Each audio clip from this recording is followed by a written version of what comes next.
እኔ የዘመነ ትውልድ ነኝ። ክርስቶስ ምስክሬ ነው። እኔ ያሳምነው ጽዬ ልጅ ነኝ። አለቀ። አሳምነውና ዘመነ ብዙ ጊዜ ይጠራልና ለምንድን ነው አምባቸውን የምትረሱት? ምን ማለት ነው? ይሄም ፖለቲካ መሆኑ ነው። አሳምነው አማራ ነው፣ ዘመነ ካሴም አማራ ነው። አምባቸውም መኮንን አማራ ነው። ለአማራ በቃ የተሰዋ ሰው ነውና ብዙ ጊዜ ይሄ ነገር ይደጋገማልና ለአማራ ሁሉም ለአማራ ከሆነ አይገባውም እንዴ? ያምባቸው ልጅ ነኝ ማለትስ ምንድነው? መልካም ምን መሰለህ፣ አንድ አባት 4 ልጆች አሉት ወይም 5 ልጆች አሉት። አንድ የኔ እናት የኔ አባት ማለት ነው። ነገር ግን ከልጆቹ ሁሉ የሚምሉ የሚገዘቱ በእኔ ሊሆን ይችላል። ነገር ግን ሌላ እህት ወንድሞች እኮ አሉን። ሌላ 4 5 ልጆች እኮ የወለዷቸው እናት አባቶች አሉ። ከዛ ውስጥ ግን አበበ ከበደ ብለው በአንድ ሰው ሊምሉ ይችላሉ። ነገር ግን ሁሎችም ልጆች ናቸው። አዎ አምባቸው ጀግናችን ነው፣ እምወደው ማከብረው። ለዚህ እሱ አለመኖሩ የአማራ ሕዝብ ለዚህ መከራና ስቃይ እንዲዳረግ ከሆኑ አንዱ ጀግናችንን መሪያችንን ማጣታችን አንዱ እሱ ማጣታችን ነው። ነገር ግን እንደድል ሆኖ 5 ልጆች እንዳሉ የአንድ አባት ልጆች 5 ልጆች እንዳሉ ሁሉ አበበ እና ከበደ ስማቸው ሊጠራ ይችላል። ሌሎች ልጆች የሉም ማለት አይደለም። አዎ ጀግናችን ነው፣ ዛሬም ጀግናችን ነው፣ ነገም ጀግናችን ሆኖ ይኖራል። ነገር ግን ዛሬም ያምባቸው ልጅ ነኝ፣ ዛሬም ሽሮ ዛሬም አሁንም ያምባቸው ልጅ ነኝ።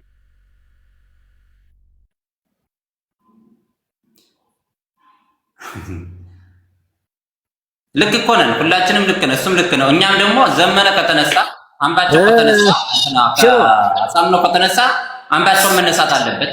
ስልክ ተደውሎብኝ ነው። ሽሮ ጀግና የአማራ መሪ የነበረ ጀግና ወንድማችን አባታችን ነው። ሁሉም መነሳት አለበት። ሽሮ ስልክ ተደውሎብኝ ነው። ስለዚህ ዛሬም ያምባቸው ልጅ ነኝ፣ ያው ያምባቸው ግልገል ነኝ ማለት እችላለሁ። ማን ይከለክለኛል? ያምባቸው ግርፍ ነኝ፣ አለቀ። ዛሬም ነገም እላለሁ። ብልጽግና አላስገባለህ። እኔ ከደልዘን ደደብ ማይም ጋር ተብልጽግና ጋር አላወራም። እኔ የአማራ ፋኖ እኮ ነኝ። እኔ እኮ ያሳምነው ያምባቸው ልጅ እኮ ነኝ። እንዴ ከብልጽግና ጋር አወራለሁ? የዘመነ ልጅ ነኝ እኮ እያልኩህ ከብልጽግና ጋር እንዴት አወራለሁ? የከተማ ፋኖ አላስገባለህ። አላራ የከተማ ፋኖ አረ ስርዓት ያዝ ሽሮ ክርስቶስን ስርዓት ያዝ። እየነገርኩህ እኮ ነው። የከተማ ፋኖ የሚባል የለም እንዴ? አልገባኝም። የከተማ ፋኖ የሚባል የለም። የአማራ ፋኖ መጠሪያው አንድ ነው። ይህም ድርጅታችን፣ ሎጓችን፣ ምልክታችን ያለበት ቀን በቀን ስርዓቱን እየታገለ ያለ ጫካ፣ ቀን በቀን ስርዓቱን እያርበደበደ ያለ ታጋይ የአማራ ፋኖ የሚባል መጠሪያ ያለው እንጂ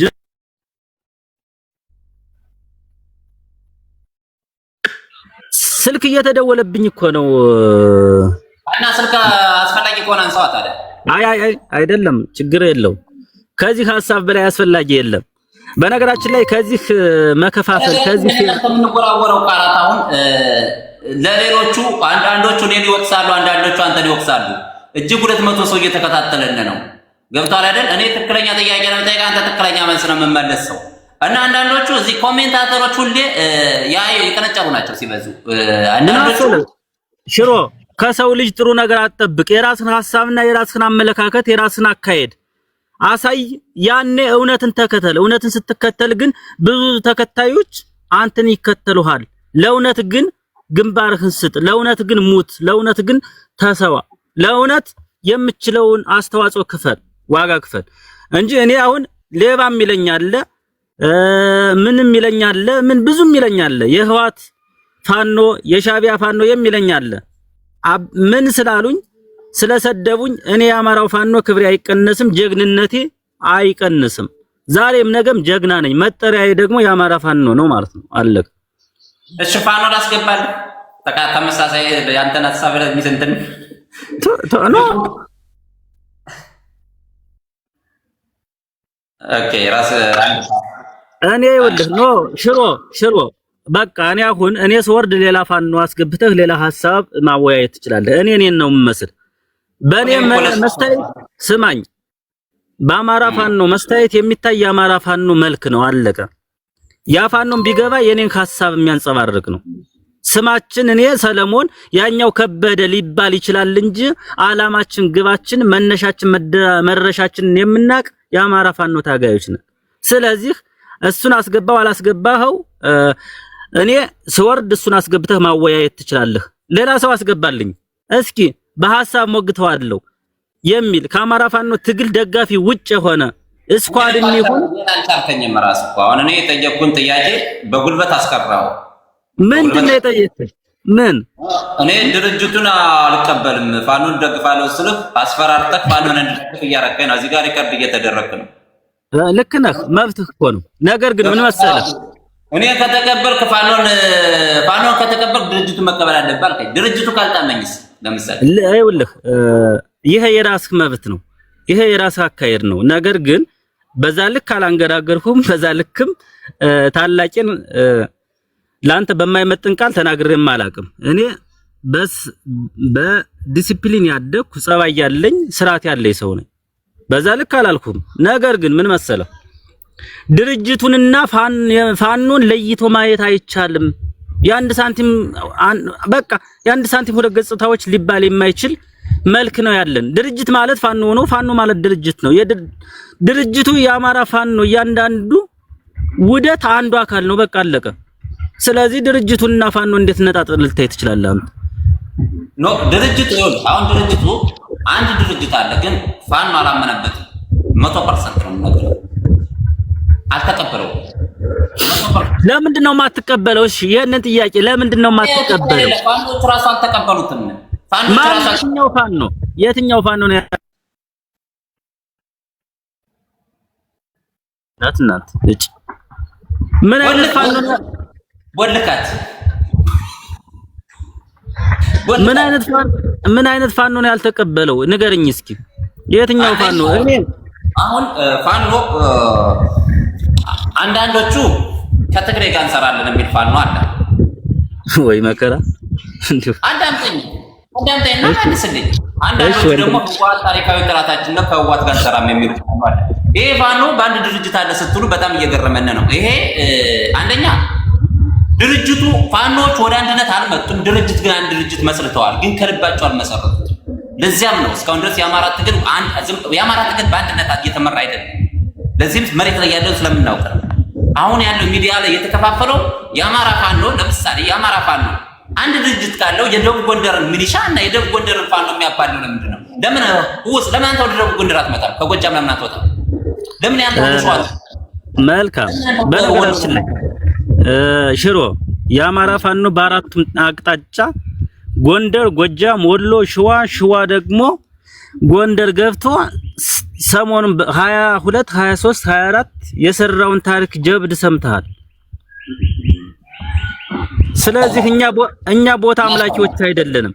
እኛ ቦታ የለንም። መጠሪያችን የአማራ ፋኖ የሚባል በአራቱም ጠቅላይ ግዛት የምንዋጋ ጠላትን አይቀጡ ቅጣት የምንቀጣ እንጂ እኔ የጎጃም ልጅ ስለሆነ ጎጃም ተቀምጬ ወሎ፣ ጎንደር፣ ሸዋ ግዳጅ አልፈጽምም ማለት አይደለም። እየፈጸምንም ነው ያለ። ይኸውልህ አልገባም ያልኩህ አሁን ለምሳሌ የአማራ ፋኖ የደቡብ ጎንደር ሚሊሻ እና የደቡብ ጎንደር ፋኖ ሁሌም 3 ዓመት ሆናቸው 2 ዓመት ከምናምን ሆናቸው ተመሳሳይ አንድ አካባቢ ነው። የደቡብ ጎንደር ሚሊሻው ወደ ጎጃም የማይሄድ ወይስ ፋኖ ወደ ጎጃም ወስደው የጎጃም ፋኖ ወደ ጎንደር የማያመጡ ነው? እሱ በነገራችን ላይ ይችን 3 ዓመት ግን እየሰራን ያለንባትን እንዴት እየተጠቀምናት ጊዜዋን ሰዓቷን ሳንሰለች ሳንደክም ምን አይነት ስራ እየሰራን እንደሆነ ግን ለመሆኑ አውቃችኋል። አብዮት እንመራለን። እኔ የተደበቀ ስራ የለም በነገራችን አብዮት እንመራለን፣ ህዝብ እናስተዳድራለን፣ ወጣት እናሰለጥናለን፣ ግዳጅ እንፈጽማለን። በዛ ላይ ደግሞ ብዙ አስፈላጊ ቅድመ ሁኔታዎችን እያመቻቸን ያለን ታጋዮች ነን። ስለዚህ እየታገልን ነው። የጎጃም ፋኖ በነገራችን ላይ የጎጃም ፋኖ፣ የወሎ ፋኖ፣ የሸዋ የጎንደር ፋኖ የሚባል የለም። የአማራ ፋኖ ነው የሚባል መጠሪያው። በቃ የአማራ ፋኖ በአራቱም ጠቅላይ ግዛት እየሄደ ግዳጆችን እየፈጸመ ነው። ታሪክ እየሰራ ነው። ጠላትን እያርበደበደው ነው። በቃ አለቀ። ስለዚህ እኔ ያለሁበትን ቦታ አላውቅም፣ አታውቅም። አሁን አንተ እኔ የት እንዳለው ታውቃለህ? ጎንደር ልሁን፣ ወሎ ልሁን፣ ሸዋ ልሁን የት ታውቃለህ? ጎጃም ልሁን ነው። ጎጃሜ ነኝ ስላልኩ ነው የሆነ ቀን ዛሬ ላይ የት እንዳለው የት ታውቃለህ? ዛሬ ላይ ያለሁበትን አታውቅም። በቃ አለቀ። ልክ ነህ። መነሻችን ግን ለምን መሰለህ? መነሻችን በሰፈር በጎጥ በአካባቢ ተነስተን አካባቢያችን ላይ ስንታገል ነበር መጀመሪያ። አዎ ልክ ነው፣ ታግለናል። ነገር ግን ትግሉ እያበሰለ ፍሬ እያፈራ በሄደ ቁጥር እኔንን በሌላ ቀን ብለን ብናወራበታለን፣ ችግር የለውም። አሁን አንድ ሲሄንና እናዳምጠው። ሰላም ጤና ይስጥልኝ አቶ ዳንኤል። አብሮ ይስጥልኝ። እንዴት ነህ ሽሮ? ማንን በል? ከየት ነው? ከአማራ ክልል። የስራ ድርሻ? ብልጽግና ነኝ እኮ ሚኒሻ ነው። ተማፋን ነው አንተ ስራት ሽሮ በስ አሁን ሰምተኸኝ ነው ሽሮ? አቤት።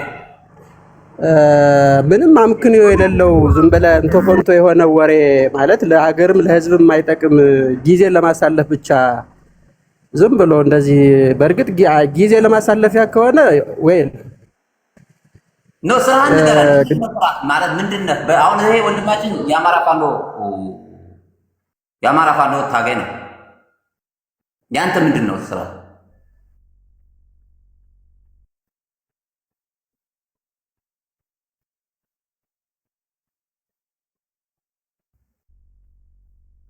ሙይት አንሳ፣ ሙይት ይሰማል። ስራህን አስተዋውቀንና ወንድማችን ብልጽግና ብለኛል እኮ አሁን ዋናው እሱ ፋኖ ነው። የብልጽግና ነኝ። ብልጽግና ኦኬ። ቀጥልሽ። ሀሳብ በሌለው ወጥቶ ነው። አይ ተደውሎበት ነው ይመለሳል። ድሮም እኮ ነግሬሃለሁ እኮ ባዶ ቅንጭላት ስኖረ ያላቸው ሀሳብ ስለሌላቸው ሀሳብ ይፈራሉ። አነገራችን ላይ ተደጋጋሚ እየተደወለ ወይ ውጣ ፕሮፓጋንዳ ነው እያሉት ነው። ሽሮ አንድ ነገር ልንገርህ፣ ፕሮፓጋንዳ ደውለውት ነው ወይ ደግሞ ተደውሎበት ነው። ቆይ ልንገርህ፣ ይሄ አሁን ይዘውት ከሚጓዙት ስናይፈር እና ብሬን ብለው ወይም በጥይት ሀሳብ በጣም ይፈራሉ። እውነቴን ነው የምነግርህ፣ ሀሳብ ይፈራሉ። ምክንያቱም ሳያስቡበት ሀሳብ ሳያስቡ የወጡ ስለሆኑ አሁን መልሶ በሀሳብ የመከራከር እንትን የላቸውም እና እያጭበረበሩ ይሄንኑ ንጹህን ምስኪኑን የአማራ ገበሬ ማሰቃየት ስለሆነ ዋናው ዓላማቸው ሀሳብ ላይ ችግር አለ ማለት ነው። እና ሀሳብ አሁን ብልጽግና ስለሆነ የወጣ እንጂ እኮ እየተደወለ ከአንተ ሀሳብ አይበልጥም እያለ ነበር የነበረ። ከዚህ ውይይት አይበልጥም ነው። አሁን እኔ ስገባ ለምን ወጣ? መጥቷል። ለአንተ ከፈራ ምኑን አራይኮ ይገባዋል። አንተ 4 ኪሎ ሽንኩርት ይዞ 4 ኪሎ ማለት እኮ 4 ኪሎ ሽንኩርት ይዘህበት የምትጓዘው አይደለም። 4 ኪሎ ለማግኘት ሀሳብ ሊኖር ግድ ይላል። ሀገር የመምራት ሀሳብ ሊኖር ግድ ይላል። ዳንኤል ምን አይነት ፖለቲካ ነው አሁን ካንተ? ይሄ ይጠበቃል እንዴ? እኔ ስልክ በተደጋጋሚ ሲደወል ለማስቆም ነው የወጣው። አንተ ምን ይፈራል? ብልጽግና ምን ይፈራል? ንገረኝ እስኪ። ሀሳብ ነው፣ የሀገራዊ ሀሳብ አለው፣ ዓለም አቀፋዊ ሀገራዊ ሀሳብ አለው። የእናንተ ደግሞ ምንድነው? የነፍጥ ፖለቲካ፣ የመሳሪያ ፖለቲካ ነው። ይሄ ፖለቲካ እኮ ህዝብን ነፃ የሚያወጣ ቢሆንም እንደው የትጥቅ ትግልም ይመረጥ ነበር። ግን ህዝብን ለባሰ ድህነትና ስቃይ የሚዳርግ የትግል ስልት ይዞ አሁንም ትክክል እንደሆነ ትግሉ እሱ ላንተ ነው። አዋጭነት እንዳለው አዳምጥ እንጂ አዳምጥ። ይሄ ማዳመጥ ችግር አለባት። ምን ይደመጣለው? ባላደምጥስ አሁን አንተን ማድመጥ ባልፈልግ ላለማድመጥ መሞከር እኮ ቀጥል ጥቅም ፖለቲካ ትሰራለህ እንደ ስወርድ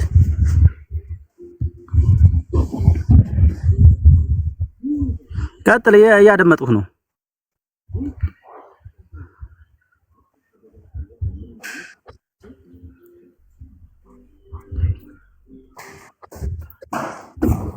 እስኪ በቪዲዮ ውጣ።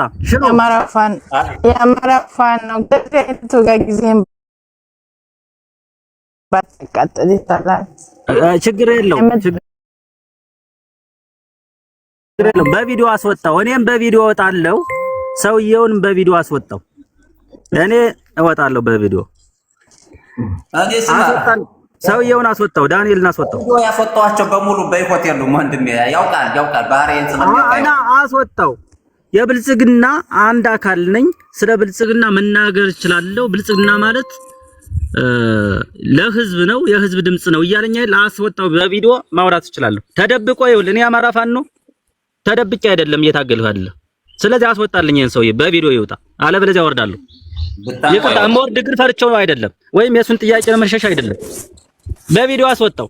አይወጣም። እኔ ስለማውቀው ቢሞት አይወጣም። ካልወጣ እኔም እወርዳለሁ። በቃ አስወጣው። የሚፈልገውን ጥያቄ ለመመለስ ዝግጁ ነኝ።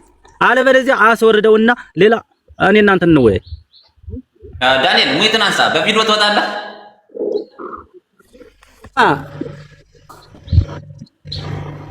እንደዚህ ነው ተደብቃችሁ እስከ መቼ? ዛሬ ብትደበቅ ነገ ከአማራ ፋኖ አትደበቅም። ውጣ፣ ጀግና ከሆነ ውጣና ፊት ለፊት ነው። እንዳትወጣ ብለው ደወሉበት። አንተ ነው የተደወለብህ? እኔ ጋር ነው። ውረድ እያሉኝ ነው። እኔ ግን አልወርድም። ማንንም ውረድ ተወርዳለህ። ሐሳብ ስለማትነጋገር ሐሳብ አንሳ እስቲ። አሁን አንተ ትግሉ ያዋጣል። ትግሉ በትክክለኛ መስመር እየሄደ ነው። ዳንኤል ዝም ብለህ ቪዲዮ ውጣ። ቪዲዮ ወጣህ ነው ከኔ ጋር ልታወራ የምትችል። ከዛ ውጭ በፍጹም አንድ ቃል ራሱ አላወራ። ውጣ። ዛሬ ብትደበቅ ከአማራ ፋኖ ነገ ተደብቀህ አድንም። ውጣና ፊት ለፊት ና። አረ ማለት አታውቀኝም፣ ስለማታውቀኝ እኮ ነው። ስለዚህ ውጣ። ሐሳብ የሌላችሁ በጉልበት ብቻ የምታምኑ እኮ ናችሁ። አሁን እናንተ ልክ በያዝከው ወንድምክን ስለገደልክ እህትክን ስለደፈርክ ውጣምልህ እንዳቅህ ነው ብቻ ጀግንነት የሚመስልህ ውጣምልህ እንዳቅህ ነው። ኬላ ዘርግተህ ስለዘረፍ ካልወጣ ወርዳለሁ ወይ እሱን አስወርደው። በቃ አለቀ። ውጣ ተባለ አይደለ? እንደ ገጥመሃል አይደለ? ሚሊሻ ነኝ ብለሃል፣ ብልጽግና ነኝ ብለሃል፣ ገጥመሃል። ማትወጣ ለምንድን ነው? በቃ ለምን አስፈራ? እኔ የሰምነው ልጅ እኔ ወደ ኋላ አልመለስም። እኔ የዘመነ ትውልድ ነኝ። ወዳጅ ውጣ። ኋላ በጣም ሚሊሻ እናስገባም። እኔ የከተማ እንትነን የምትሉ የከተማ ፋኖ ነን የምትሉ የጫካውን ፋኖ ካልተጋፈጣችሁ እንዴት ነው እናንተ? ለሴት ብቻ ነው እንደምትወጡት? እና እኔ ልጠይቅ በቃ ጥያቄን እንትኑን እሱን ተወው። ከተማ ሚሊሻ ምናምን ተዋቸው። እነዚህ ቀጥል፣ ችግር የለውም። አመሰግናለሁ። የአማራ ፋኖ ድርጅት ውድቅ አድርጌዋለሁ። እኔ አልቀበለውም፣ አልተመቸኝም። ገብቶሃል? የምታሻሽሉት ከሆነ ታሻሽሉታላችሁ፣ የማታሻሽሉት ከሆነ አይ አንሰማችሁም፣ ባናት ተተከሉ ምን አባታ አመጣላችሁ ካላችሁና 4 ኪሎ የመሄድ ዕድላችሁ አነስተኛ ነው የሚሆነው እያልኩ ነው። ሬዲ ለዚህ አነጋገሬ ይቅርታ። ለምሳሌ ሽሮ በዚህ ልክ እስኪ ምንድነው? ቆይ የአማራ ፋኖን ድርጅት ያልወደድክበት መንገድ ምንድነው? ንገረኝ እስኪ። ለምን አልወደድከው? እኔ መሬት ላይ ሁኜ የምታገለው ታጋይ ድርጅቱ ይመራኛል ብዬ ድርጅት መርጨልህ ስመጣ ለምን ድርጅቱን አልተቀበልክም? ኦኬ ስር የለውም። ስሩ እኮ እኛ ነን። ስሩ እኮ ህዝብ ነው። ስሩ እኮ ህዝብ ነው። ታጋዩ ነው ስሩ። አለቀ። ስርማ አለው እንጂ። ኦኬ እኛ ይደውሉበታል። በነገራችን ላይ ወርደድ እንደዚህ እንትን የሚያጨናንቁ ከሆነ ኦሬዲ ወርደድ የእናንተ የእሱ ደጋፊዎች እንኳን ጊፍት አትሰጡትም፣ አስመሳይ ስለሆናችሁ። ይሄ አስመሳይ ትውልድ ማለት ነው። እንደዚህ ነው። እኔንም እንደዚህ ነው የተጠቀማችሁብኝ በነገራችን ላይ እና ስር የሌለው ድርጅት አልከተልም ባይ ነኝ። ይኸው የፋኖ ደጋፊ ነኝ፣ የጫካው ፋኖ ደጋፊ ነኝ። ግን ይህን ድርጅት የአማራ ድርጅት ነው ብዬ ልቀበል አልችልም። ለህሊናዬም ጥሩ አይደል። ትውልድም ይወቅሰኛል። እውነት ለመናገር ትውልድ ይወቅሰኛል። ይህን ድርጅት ብቀበል ድርጅታችሁን ካሻሻላችሁት አሻሽሉት፣ ካላሻሻላችሁት ምንም ላረጋችሁ አልችልም። ቅርታ ይኸው ነው እንግዲህ ሌላ ምንም ልንላችሁ አንችልም።